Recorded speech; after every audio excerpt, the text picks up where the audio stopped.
Well, earlier in the program, we played you a little bit of a press conference live from Washington, D.C. of Foreign Affairs Minister Penny Wong after her meeting with her counterparts at the Quad. So what do we draw from that so far? Joining me live is Political Editor Andrew Clennell. Andrew, appreciate that, so for you coming on. What we saw was somewhat of an apology from Marco Rubio, the US Secretary of State, to Penny Wong about the missed meeting at the G7. Yeah, well, something akin to that, I think, is what Penny Wong's saying, Kenny, and I think that's obviously welcome news for Anthony Albanese, who spent breakfast interviews yesterday getting peppered by questions about when you're going to meet Donald Trump and have we got a problem here. So that, I mean, what else would Marco Rubio say, or could he say, I guess? But, I mean, that would give the Australian administration some hope and the perception back here at home that there is hope that there'll be a meeting soon, as the Prime Minister says, most likely in September, whether it be the Quad in India or after he visits the UN General Assembly in New York. So it's on the way, you'd expect out of that. But Penny Wong also some pretty interesting comments in that press conference about, look, you know, she said we have a deep security partnership with the US and that's going to be maintained.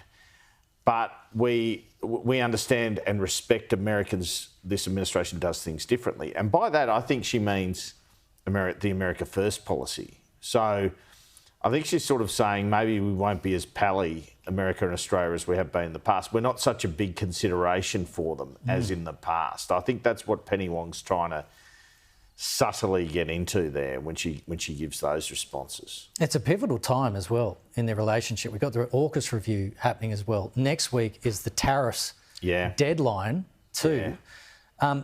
And there's been this talk about whether defence spending is tied somewhat to tariffs. Yeah. But an indication there from Penny Wong this morning that Marco Rubio did not directly raise defence spending with Penny Wong.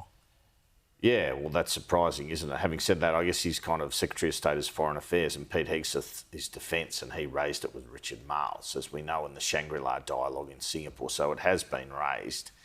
I mean,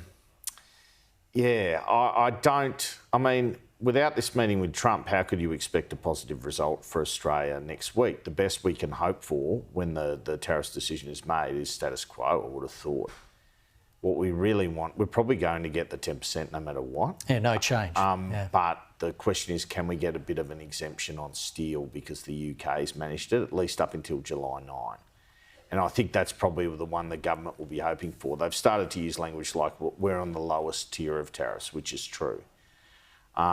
Defence spending is where it's going to get a bit prickly for the government, particularly because the Prime Minister's pretty stubborn about not wanting to go to some sort of figure or be directed by another country to go to such a figure. And our government started talking about the fact that, look, a lot of their defence spending includes things like roads and bridges, these arbitrary targets. So the argument from the government is we are doing our fair share on defence.